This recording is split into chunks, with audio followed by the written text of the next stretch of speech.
Hi friends, स्वागत है आपका आप गणित सीखे में। और आज हम क्लास 8 के चैप्टर 10 के बेसिक नियम कुछ समझेंगे, घातांक के नियम।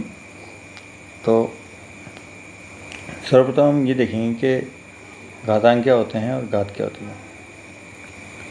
तो जब हम लिखते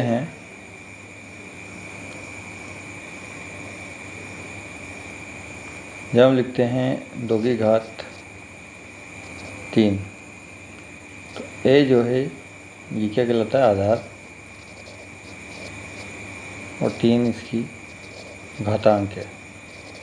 और इसे पूरे को पढ़ेंगे हम 2 की घात 3। तो अब ये धनात्मक घातांक में है, और यदि हम लिखें तो ये ऋणात्मक घातांक में 2 की घात -3। इसके बाद हम समझेंगे कि घातांक के नियम क्या हैं। तो सबसे पहले नियम यह है कि गुणा में घातें जुड़ जाती हैं। यदि a की घात m है तो a की घात n है,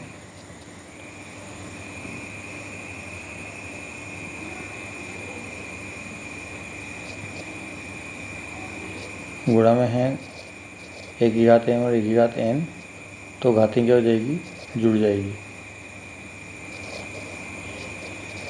तो m और n जुड़ जाएंगे,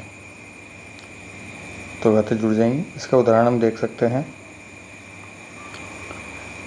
2 की घात 3 इंटू 2 की घात 4, ये कब जुड़ेंगी, जब आधार समान होंगे।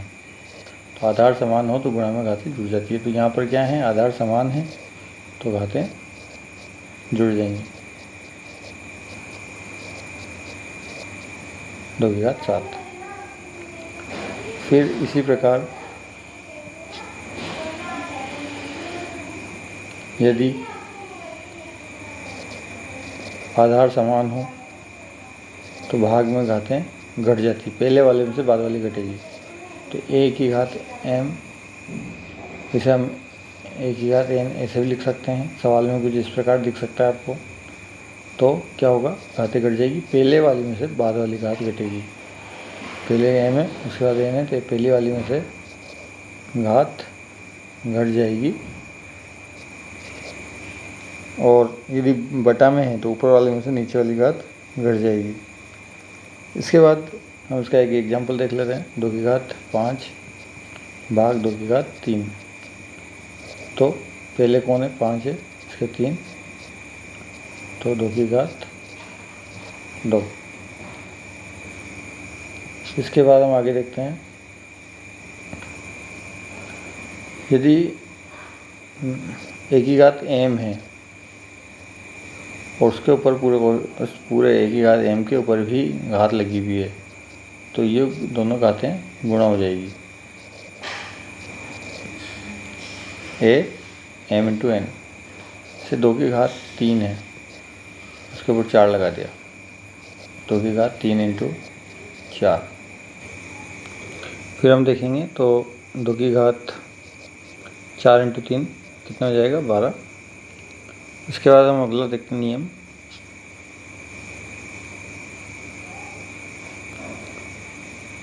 यदि आधार समान हो, घातें समान हो और आधार अलग अलग हो, यहाँ पर a और b आधार अलग अलग ही, घातें समान हैं, तो हम क्या करेंगे, आधार को गुणा कर देंगे और घात जो है m दोनों पे एक जैसी है वो लगा देंगे। जैसे 2 की घात 3 और 3 की घात 3, तो हम लिखेंगे 2 इंटू 3 की घात 3, तो 6 की घात 3।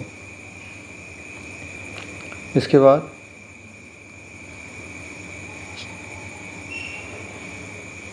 अगला देखते हैं हम। यदि a की घात 0 है, मतलब यदि किसी चीज़ के ऊपर घात 0 लगी हुई है, वो कुछ भी हो सकता है, 2 की घात 0 है, 3 की घात 0 है, 4 की घात 0, a की घात 0, p की घात 0, जो भी है सबका मान क्या हो जाएगा, 1।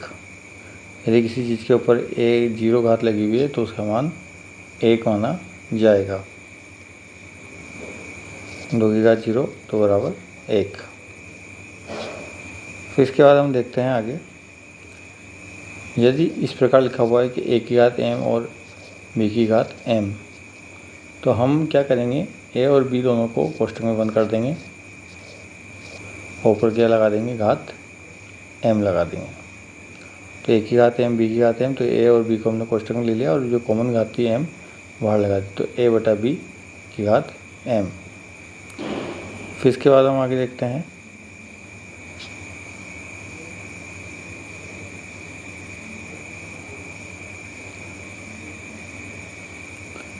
यदि a की घात b a बटा b की घात माइनस m। घातांक के सवाल सोल्व करने में एक बेसिक नियम ये है कि हमें घातांक जो हैं उन्हें पहले प्लस में करना ज़रूरी है। तो प्लस में करने के लिए क्या करेंगे, हम m की घात माइनस m को प्लस करने के लिए हम क्या करेंगे, कोष्ठक के अंदर जो a बटा b है उसे b बटा m उल्टा लिख देंगे, व्युत्क्रम में लिख देंगे और ये क्या हो जाएगा, प्लस। तो a बटा b को b बटा a कर देंगे अंदर की तरफ कोष्ठक में और माइनस को घात को प्लस कर देंगे। तो इसे हम देखते हैं, जैसे 2 बटा 3 की घात माइनस 4 है, तो हम क्या कर देंगे, 3 बटा 2 की घात 4 कर देंगे। इसके बाद यदि घात m a की घात m है, घातांक m है, तो यदि हम इसे व्युत्क्रम में ले जाएं तो घात क्या हो जाएगी, माइनस हो जाएगी, प्लस घात क्या में चल जाएगी, माइनस में।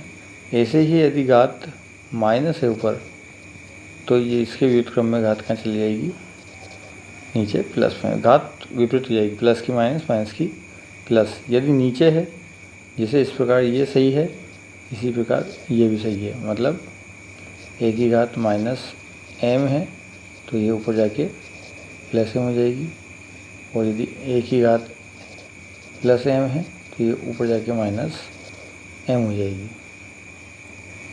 तो इसका उदाहरण देख लेते हैं हम एक बार।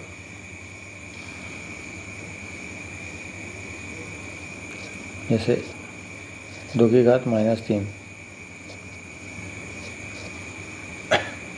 तो हम क्या लिख सकते हैं, 2 की घात 3 लिख सकते हैं। यदि लिखा हुआ है नीचे 2 की घात 3, तो ये 2 की घात माइनस 3 हो जाएगा। और इसी प्रकार ये लिखा हुआ है कि 3 की घात 2, तो ये ऊपर जाके 3 की घात माइनस 2 हो जाएगा। और यदि लिखा हुआ है 3 की घात माइनस 2 लिखा हुआ है, तो नीचे हम उसे ले आके प्लस कर सकते हैं। और ऊपर लिखा हुआ है 3 की घात 2, तो उसे हम नीचे ले आके माइनस में बदल सकते हैं। तो ये बेसिक नियम है, तो हमें याद होनी चाहिए। इसके बाद हमने लगभग सारे नियम देख लिए हैं इसके। तो मैं आपको श्योरिटी दे सकता हूँ कि यदि आपने ये 9 नियम, लगभग 9 नियम हैं, तो यदि आपने इन्हें एग्जैक्टली सीख लिया, इस वीडियो को कई बार देखिए, इन नियमों को अच्छी तरीके से अपने दिमाग में बसा लीजिए, याद कर लीजिए, लिख लिख के याद कीजिए इन्हें, और अच्छी तरीके से उदाहरण के साथ इन्हें लिखिए। यदि आप इन्हें याद कर लेते हैं तो मैं आपको गारंटी देता हूँ कि आप घातों में कभी अटकेंगे नहीं। ये बेसिक नियम हैं, यही रिपीट होते हैं बार बार सवाल सोल्व करने में, और इन्हीं का बार बार काम पड़ता है। तो वीडियो आपको यदि अच्छा लगा हो तो वीडियो को लाइक ज़रूर कीजिएगा।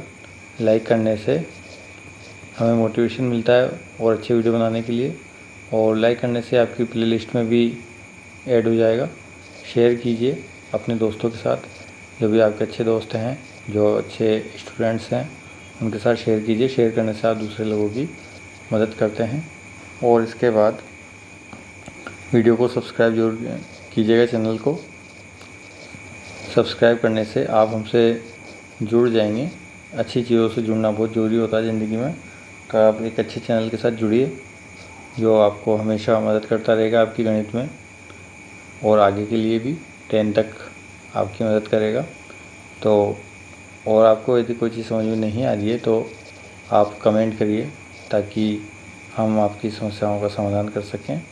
और आप बताइए कि कौन से टॉपिक पे आपको वीडियो चाहिए ताकि उस टॉपिक की वीडियो बनाया जा सके।